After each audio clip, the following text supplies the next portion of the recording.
За бүгдээрээ сайн байцгаана уу? За тэгэхээр хоол хүнсний хүний биед гүйцэтгэх үүрэг гэдэг сэдвээр хоол зүйн шимт дижитал судлаач Санчир миний би өнөөдөр энэхүү сургалтыг орно гэсэн үг.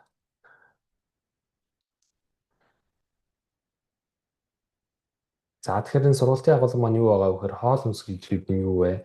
За хоол хүнс хүний бие махбодд ямар үүрэг гүйцэтгэдэг? За үндсэн шимт байдлууд болох үндсэн шимт байдлууд юу гэж нэрлэдэг? За хүнсний бүлгээр хэрхэн ангилдаг?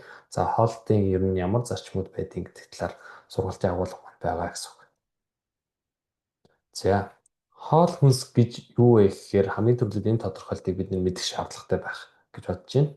За Британика гэдэг нэвтрхий тал дээр бичснээр бол үл орлогдох уураг, нүүрс ус, өөх тос болон бус төрлийн шимт бодисоос бүрдэх амьд бие махбодын өсөлт хөгжлийг хангах, мөн амин чухал үйл ажиллагааг хангах бодисын цогцыг хоол гэж нэрлэнэ гэсэн үг. За тэгэхээр бидний агуулгаж байгаа хоол хүнс гэдэгт маань уураг, нүүрс, өөх тос бодлон эрдэс бодис, амин дэм, ус гэдэг шимт бодисууд байх нь тэр нь бидний биеийн өсөлт хөгжлийг хангана. За амин чухал үйл ажиллагааг хангахад ийм бодисын цогцыг бид хоол гэж нэрлэдэг байна гэсэн үг. За хоол хүнс гэдэг маань дотроо үндсэн 5 шимт бодисоос бүрдэн нүүрс ус, уураг, өөх тос буюу бидний хэлдгээр макро шимтчил гэж ярьдаг. За амин дэм, эрдэс бодис бол бидний микро шимтчил. За мөн энэ дээр нэмэгдээд 6 дахь шимт бодис буюу усыг өөрөө бас үндсэн шимт бодис бас авч үздэг. За тэгэхээр ийм 5-аас 6 төрлийн үндсэн шимт бодис байдаг байна гэсэн үг. За энэхүү шимт бодисууд бүтсэн зүйлийг бид хоол хүнс гэж нэрлэдэг. За энэхүү хоол хүнс нь бидний амин чухал үйл ажиллагаа буюу цусан хангамж, амьсгалын тогтолцоо, ялгаруулах тогтолцоо, нийлэгжүүлэх, бодисын солилцоо ч гэдэм үү те ингээд маш олон үйл ажиллагаанд өөрөө оролцдог. Аль нэг нь дутагдах юм бол эдгээр үйл ажиллагаануудын аль нэг нь алдагддаг байна гэж бид нэр ойлгох хэрэгтэй гэсэн. За жишээлээд ярил одоо юу гэдэг амин дэм учраас бидний хамгийн их мэддэг харьцны коллаген гэдэг уургийн нийлэгчлэлтийг өөрөө цайн амин дэмийн оролцоотой өөрөө энэ коллаген гэдэг уурыг нийлэгчдэг байх нь тэгснээрээ бидний харьц толгор илүү гоё юм бүтцээ илүү сайн олдог байх нь. За тэгэхээр тухайн амин дэм буюу цайн амин дэм дутагдлаа тухайн хүн бага хэрэглэлээ гэж үзэх юм бол энэ коллагены нийлэгчлэлт өөрөө багасдаг байх нь. Тэгснээрээ бидний арьс үржлээтгэж гэдэг юм уу те ийм шинж тэмдгүүд илэрдэг байх нь гэсэн. За яг энэ процессор бид нэр энгийн жишээнүүдийг ойлгож болно гэсэн. За мөн зарим тохиолдолд бэгэн төрлийн амин дэмүүдийн дутагдлаас шалтгаалаад бид нэр таргалт үүсдэг. За таргалт үүснэ гэдэг маань өөхний хэмжээнүүд нэмэгддэг. Энэ өөхнүүд буцаж задраад глюкозлоод бодисын солилцоонд оролцоход өөрөө бэгэн төрлийн амин дэмүүд өөрөө шаардлагатай байдаг бол бэгэн дутагдал байвал тухайн хүн маань биеийн хасах процесс, турах процесс гэдэг маань өөрөө явагдахгүй л гэж энгийнээр ойлгож байна гэсэн. За тэгэхээр үндсэн шимт бодисоор хамгийн түрүүдэд ойлгох нь бол нүүрс ус байгаа. За нүүрс ус гэдэг нэршил маань өөрөө хим томьёоноос нь буюу нүүрс төрөгч болон ус гэсэн бүтцээс нь үүсэлтэй гэсэн үг байна. За нүүрсний маань хамгийн гол их усөр өөрөө энерги их усөр байдаг. За энерги их усөр бол бидний ингээд гараа атгах үйл хийж байгаа гэдэг нь энэ өөрөө нүүрсэгчтэйгээ ингээд энерги үүсгэж байгаа энгийн процесс. Бид нар явах, алхах, ярих гэдэг юм уу те. Энэ бүх процесс өөрөө нүүрс гэдэг өөрөө чухал үүрэг ролтой оролцож байгаа. За мөн юу гэдгийг нүүрсний маань зарим төрлүүд өөрөө гидсний ашигтай бактери хоол хүнс болдог буюу пребиотик гэж нэрлэдэг те хоол хүнс болдгоор алдартай. За энэ гидсний ашигтай бактериуд нүүрс усны ийм өрмөц төрлүүд буюу бидний хэлдгээр эслэг гэж нэрлэдэг те энэ төрлүүдээр хооллоод бидний биед ашигтай шимт бодисууд гэдэг юм ашигтай бодисууд уургууд өөрөө ялгаруулдагаараа онцлогтой байна гэсэн үг. За нүүрсний маань хамгийн бидний энгийн мэддэг төрөл бол гурил будааны төрөл буюу үрс тарианы төрөл бидний мэддэг элсэн чихэр ундаач гэдэг юм уу те жимснүүд дагуулж байгаа энэ зүйлүүд өөрөө нүүрсний хамгийн гол их үүсвэр болдог байна гэсэн үг. За дараагийн шимт бодис маань бол уураг байгаа гэсэн үг. За уураг гэдэг маань биед ерөөсөн маш олон үүрэг ролтой оролцдог. За бидний хамгийн ихэнд мэдхээр булчингийн үндсэн барилгын материал болдог те бидний биеийг тодорхой хэсгийг өөрөө булчин гэдэг зүйл эзэлж байгаа. Булчин мас өөрөө нэмэгдэг бидний хэлдгээр бодибилдингийн тамирчид гэдэг юм уу те эдгээр өөрсдөө илүү уургийн хэрэглээ өндөртэй байдаг нь тэр булчин масыг илүү тэжээх илүү зорилготой байгаа гэсэн. За цаашлаад ярил арга ясны тогтолцоонд маань өөрөө гол үүрэг ролтой оролцдог юм байна. Дархлаа тогтолцоо. За дархлааны ялгаруулж байгаа уургууд гэдэг маань өөрөө өрмөц уургууд байдаг байна. За бидний биеийн бодисын солилцоо, даавар, фермент гэдэг маань өөрөө дандаа уургийн бүтцтэй буюу ийм илүү идэвхтэй уургийн төрлүүдийг агуулдаг гэсэн үг. За бидний хоол боловсруулах тогтолцоо ч гэх юм уу те хайр сүс булчин ингээд маш олон зүйлүүд маань энэ нөрөө уурга гэдэг зүйл оролцдог байна. Тэгэхээр бид нэр уурга гэдэг зүйлийг ганц булчин гэж харшлахгүй тэр чигээрээ бидний биеийн бодис солилцоо зохицуулж байгаа дааврууд маань дархлаа тогтолцоо ферментүүд гэдэг зүйл уургаас одоо үүсэлтэй байх нэ гэж бодох хэрэгтэй гэсэн. За, гурав дахь үндсэн шинж бодисын нэг бол өөрөө өөх тус байгаа. За, өөх тус бол бидний мэдгээр маш олон үүрэгтэй. За, одоо хамгийн түрүүлэл ярихад тосон дусдаг амин нэмүүдийн шимэгдэл, зөөвөрлөлт юм уу энэ зүйлүүд оролцсон гэсэн үг байна. За, энэ маань А, Д, Е, К гэх амин нэмүүд байдаг тийм. За, тэгэхээр энэ амин нэмүүд маань өөрөө тос, өөх тосны төрөл хэрглэж байгаа тохиолдолд таны биед лөө шимэгддэг, зөөвөрлөгддөг, очих хөстэй газар очдог гэсэн үг байна тийм. Энгийнээр явах. За бидний дараагийн ойлгох зүйл бол эсийн бүтцэнд ба нөрөө өөх тус маш чухал үүрэгтэй оролцдог. Жишээлбэл явал ялангуяа одоо юу гэдэг бага насны хүүхэд өсч буй хүүхдүүд ингээд шинээр маш олон мэдрэлийн эсүүд, тархины эсүүд ингээд үүсч яадаг. Тэрэнд маань өөх тусны хэрэгцээ шаардлага илүү өндөр байдаг бол насан туршсан хүний өөх тусны хэрэгцээ шаардлага хацсангүй ингээд бага болоод буурах хандлагатай байдаг гэсэн. Тэр нь өөрөө энэ шинээр эд эсүүд нөхөн төлжиж байгаатай тархины бүтцүүд үүсэж байгаа холбоотой тийм энэтэй холбоотой хэрэгцээ шаардлага нь өндөр байдаг байна гэж. За тархины үйл ажиллагаанд маань маш чухал оролцдог тийм бидний хамгийн мэдгээр омега 3 бол тосны хүчлөөрөө тархины үйл ажиллагаанд чухал оролцдог гэж бүгдээрээ сайн мэдж байгаа тийм. За зүрх судасны үйл ажиллагаанд бас давхар оролцдог байх нь. За тэрнээс гадна өөрөө энерги их хүсвэр болдог буюу 1 грамм өөх тус 9 ккал илчлэг ялгаруулдаг. Тэгснээрээ бидний хөдлөх гэдэг юм уу те бүх энэ өдрийн турш зарцуулж байгаа энерги их хүсвэрийн тодорхой хэсгийг өөх тусноос бид нар авдаг байх нэ гэж ойлгох. За дараагийн хоёр микро шинж бодис бол өөрөө эрдэс бодис болон амин дэм гэдэг ойлголт байна. За эрдэс бодисууд бол одоо шинийн зурган дээр гарч байна те төмөр, кальц, калий, йод ч гэдэг юм уу те ингээд маш олон эрдэс бодисууд байгаа.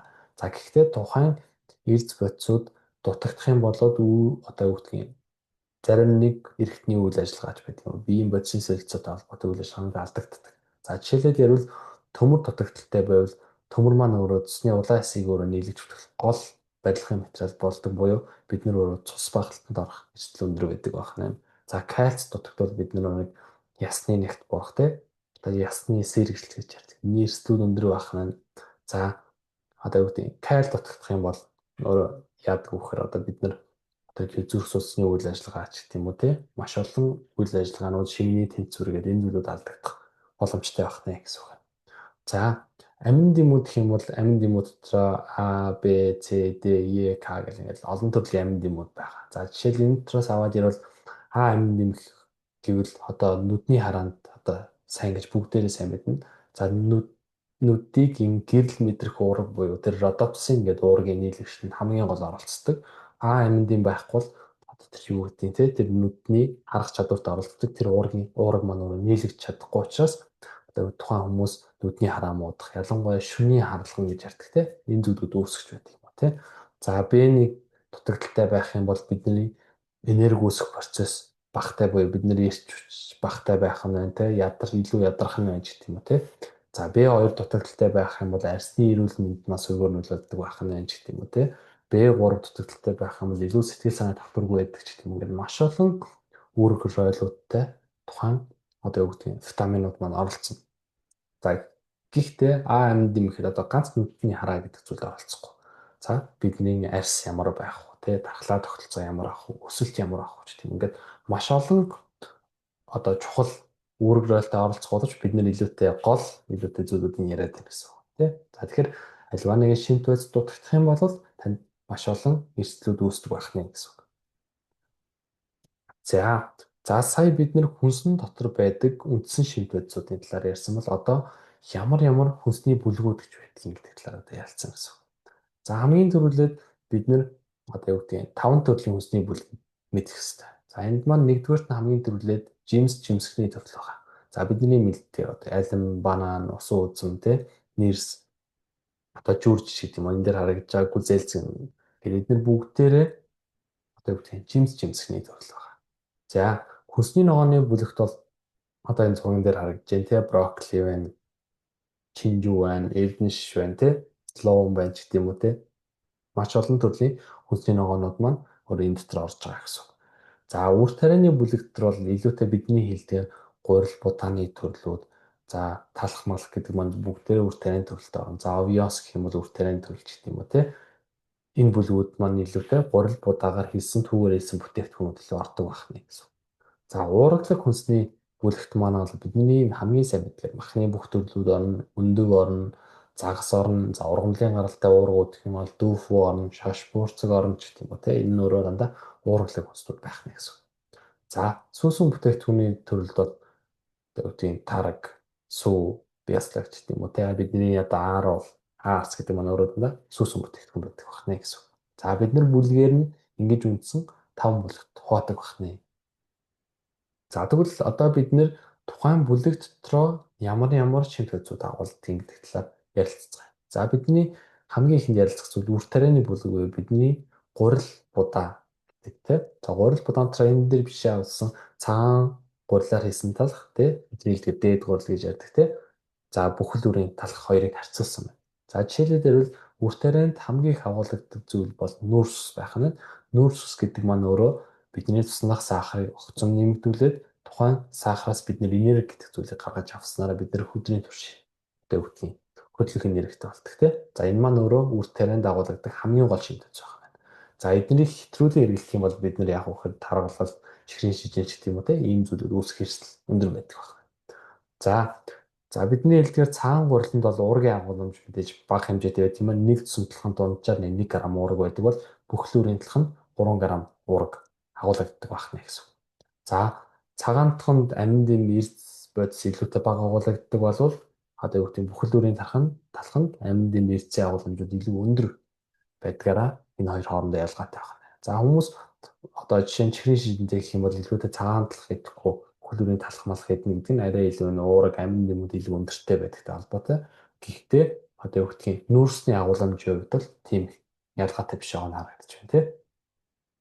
За энэ доор харагдаж байгаа юу гэхээр одоо гурилыг гаргаж авдаг одоо үндсэн түүхийг буюу Улаанбуудан бүтцийг харуулж байна. За Улаанбуудан бүтц гэдэг маань өөрөө юу вэ гэхээр бидний хэлдэг одоо юу гэдэг цагаан гурил гэдэг маань өөрөө юу вэ гэхээр за энэ голын цөм хэсгийг ашиглаж хийсэн. Буюу энэ хальсыг ялгсан одоо түүхий дээр байдаг гэсэн. За бүхэл бүрийн гурил нь яадаг вөхөр хальстай тэрэмж хийснээрээ энэ бол бүхэл бүрийн гурил талах болдог. Тэгснээрээ илүү юм бор өнгөтэй болдог байна гэж бид нар бүгд ойлгож байна. За тэгэхээр юу гэхээр бүхэл бүрийн талханд байсан ч дийлэнх хэсэг нь цагаан гурил буюу одоо энэ цөм хэсэг нь ордгийн байна гэдгийг маш сайн ойлгох хэрэгтэй гэсэн. За уургалаг хүнсний бүтээгдэхүүн төр жишээ авбал за бидний дунджаар хэрэглэдэг үхрийн мах 100 г дундаа нэг 25 г уураг агуулдаг байна. 15 г өөхц агуулдаг байна тий. За энэ уураг нь өөрөө амтны гаралтай төгс уураг гэж одоо нэрлэдэг. За өөхц нь бол илүүтэй хансансны агуулмж өндөртэй буюу нэг 40-60% хансансны агуулмжтай байдаг байна. За нэг шиг өндөг дунджаар 8 г уурагтай 5 г өөхцтэй байдаг. За өндөгний уургийн онцлог гэх юм бол биологийн үнд чанар өндөртэй буюу таны биелүү хамгийн сайн шигдэг уураг байдаг. Тэр ч учраас өглөө өндөг идэх хамгийн тохиромжтой байдаг нь энэтэй холбоотой гэсэн. За өндгөнд агуулдаг өөхцнүүд бол маш сайн эрүүл их одоо өөхцсний их усүр байдаг тийм бүгдээрээ сайн. За гуравт нь дахианы цээж мах жишээ олгож авсан байна. За дахианы цээж мах дунджаар 100 г тундаа 28 г уурагтай өөхц нь 3 г байдаг байна. Тэгэхээр уураг илүү өндөртэй, өөхт бас маш багатай байдгаараа илүү онцлогтой байна гэсэн. За дөрөвт нь бол одоо ургамлын гаралтай уургийн нэг жишээ авсан байна. Дүүфүү авсан байна. Дүүфүү 100 г тундаа дунджаар 22 г уурагтай, 10 г өөхцтэй. За ургамлаас гардаг учраас тодорхой хэмжээний эслэг агуулдаг буюу 3 г эстрийн агуулмж агуулдаг байна гэсэн. За уургийн их усүр илүүтэй энэ зүйлүүдээр хоорондоо ялгагддаг байна гэсэн. За гуравт нь сүүсүн бүтээгдэхүүн байгаа. За сүүсүн бүтээгдэхүүн бол дунджаар 1 аяг одоо 200 мл буюу сүү 200 мл тариг жишээ болгоод авахад дунджаар 6 г уурагтай, 10 г нүүрстэй, 7 г өөхцтэй байдаг байна гэсэн. За сүүсүн бүтээгдэхүүний уургийн хамгийн том давуу тал нь бол бидний хэлдгээр шар сүрний уураг буюу V уураг гэж ярьдаг. За мөн казеин уураг хоёрыг агуулдаг. Энэ хоёр нь өөрөө биологийн идэх маш өндөртэй уургууд байдаг. Хүний биед илүү шингэдэг, илүү удаан шимэгддэг уургуудаараа илүү алдартай гэсэн. За сүүний нүүрс гэх юм бол өөрөө лактоз буюу түргэн шимэгддэг нүүрс байдаг. За бид нар сүүний сахар гэдгээр нь илүү мэддэг тийм. За өөх цусны одоо юу гэдэг хувьд гэх юм бол тухайн тослогийн хэмжээ улирлаас хамаарат одоо юу гэдэг харилцаа адилхан байдаг. Одоо манай бэлчээрийн махан дунджаар ирвэл тийм нэг дунджаар 3%-аас 8% хооронд шилбэлцэж байдаг гэсэн. За тэгэхээр амин дэм эрдэсийн агуулмжийн хувьд Б-ийн төрөл, кальц, фосфор, магний, калий гэх юм уу те энэ төрлийн эрдэс амин дэмүүд маш өндөртэй байдаг байна гэсэн үг. Тэгэхээр сүүсүүн бүтээгдэхүүн бол бүх төрлийн шинж бодисыг агуулдгаараа өөрөө онцлогтой байх нь гэсэн үг. За хүнсний ногоог одоо юу гэдэг үндсэн хоёр төрөлд одоо юу гэдэг хувааж болно. За цардуулдаг болон цардуул агуулга хүнсний ногоо. За хүнсний ногоо өөрөө ингэж хөрснөөс ургадаг бүгдээ сайн тийм. За юу вэ гэхээр цардуул гэдэг маань өөрөө ургамлын одоо энерги нөөц байдаг. За бид нар энерги нөөцийг элэг болон булчин гликоген хэлбэрээр хадгалдаг бол ургамал өөрөө энэ хэрэглэх энерги нөөцөө цардуул байдлаар илүүтэй энэ үндэс байдалтай илүүтэй хадгалдаг. За тэгэхээр юу вэ гэхээр хөрсний доошоо ургадаг илүү ногоонууд хүнсний ногоонууд цардуулын агуулмж өндөртэй буюу нүүрсний агуулмж илүү өндөртэй байдаг. За тэрний маань хамгийн том жишээ төмөс байна, хүрэн манжин байна, луун байна, ч гэдэм шар манжин байна. Эдгээр өөрсдөө дандаа цардуулын агуулмж илүү өндөртэй. За тэгээд мэдээж хүнсний ногоо гэдэг нь уураг болон эрдэсийн агуулмж илүү өндөртэй байдгаараа онцлогтой гэсэн үг. За харин цардуул агуулгаагүй хүнсний ногоонуудад бол илүүтэй хөрснөөс дээшээ ургадаг хүнсний ногоонууд байдаг байна. За энэ нь өөрөө илүүтэй нүүрсний агуулмж багтай, эслэг өндөртэй, илүүсээ чин хасж байгаа тохиолдолд хүмүүс хэрэгэлдэг нь энэтэй холбоотой байдаг гэсэн үг. За энэний маань хамгийн том одоо жишээнүүд энэ зурган дээр гардаг тий. Бууцаа, юуцаа, ногоон авч ногоонууд, брокколи орж ийн, чинжүү орж ийн гэх юм уу тий.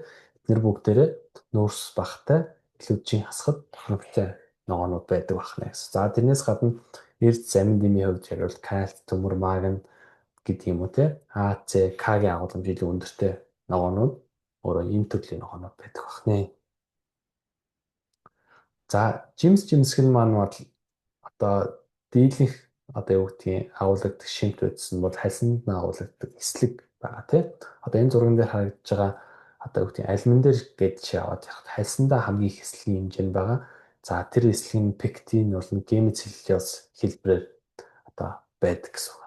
За дунджаар нэг ширхэг айланд 30 г нүрс буюу өөрөө нь жимс гэдэг маань өөрөө бас нүрсний агуулмж өндөртэй. Энэ нь илүүтэй одоо юу гэдэг фруктоз буюу жимсний сахар гэж жимсий гэдгэд маш гоё юм чихэрлэг амтыг өгдөг сахар маань өөрөө энэ фруктоз буюу жимсний сахар байна гэсэн үг. За уураг болон өөхцний агуулмж бол мэдээж жимсгэн маань өөрөө багтай байдаг. За тэгэд илүү онцлог нь гэхэд жимсийг бид нар ямар нэгэн дулааны боловсруулалтанд оруулахгүй буюу чанах, чарах, жигнэх гэдэг процессд оруулахгүй ашигладаг учраас илүүтэй амин дэм, эрдэсийн их үүсвэр, за антиоксидант, биологи нэгдлүүдийн одоо их үүсвэр болон ашигладаг гэсэн. За өөх тос маань бол үндсэн одоо юу гэдгийг бүтцээр нь ярил хоёр үндсэн хэсэгт хувадаг. Амтны гаралтай болон ургамлын гаралтай.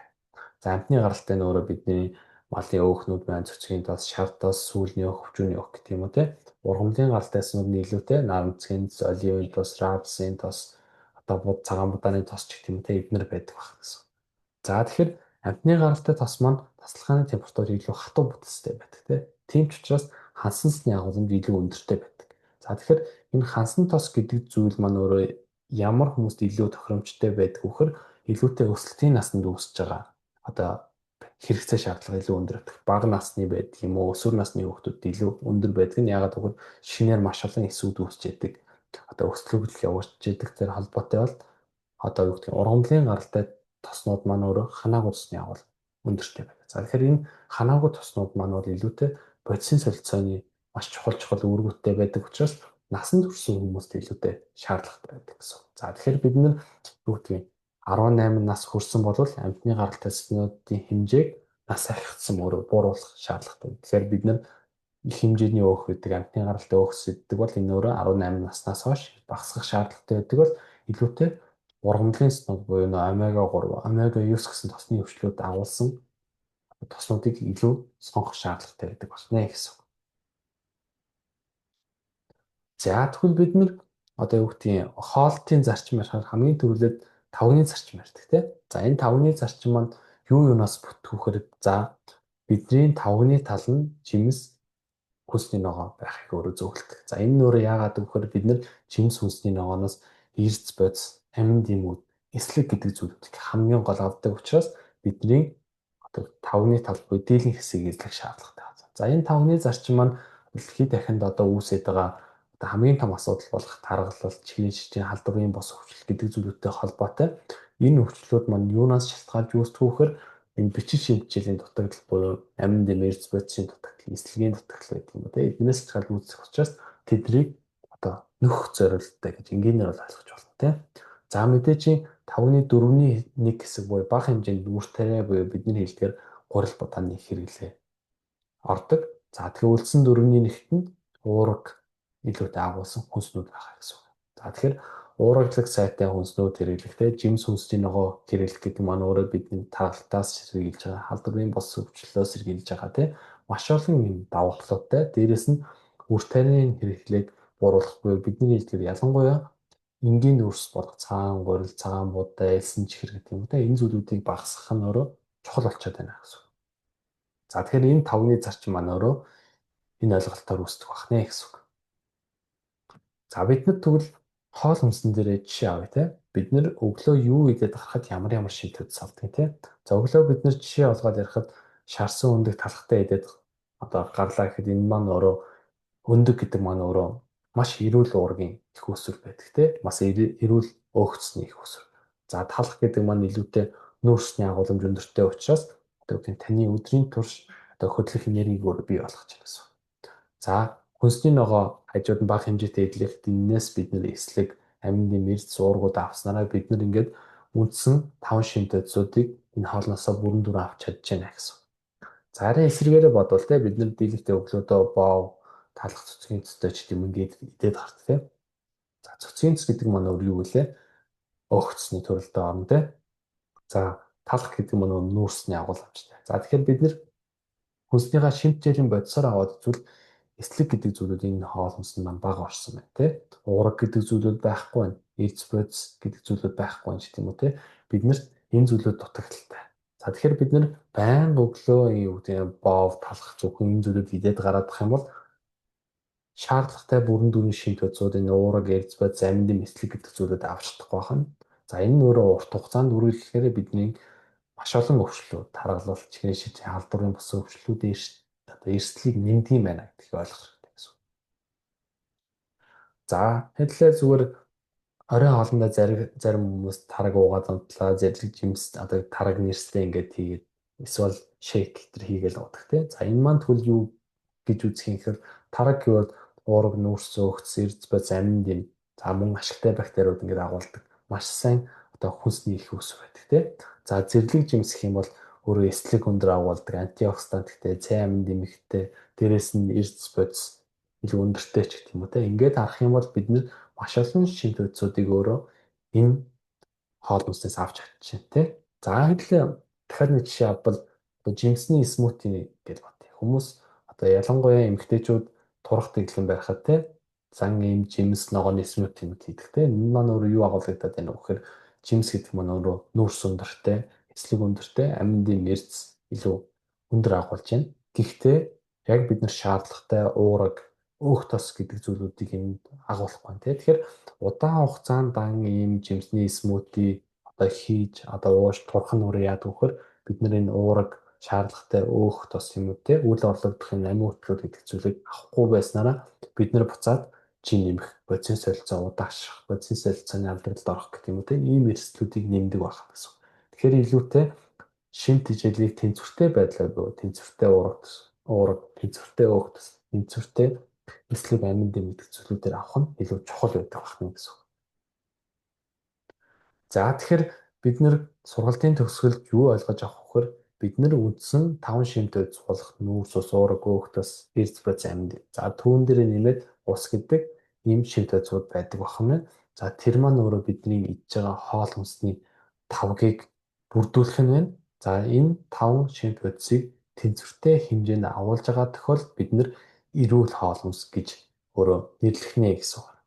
За тэгэхээр та бүхэнд одоо хэлэх гээд байгаа зүйл тэгвэл та тавган дээр байгаа зүйлээ яаж чек хийх гэх юм бол аль болох 50% нь жимс хүнсний ногоо оруулахыг хичээх хэрэгтэй гэсэн. За тэр жимс хүнсний ногоо нь жимсэнд байвал хальстай байвал эсрэг агуулмж өндөртэй байх нь ч гэдэм үү те.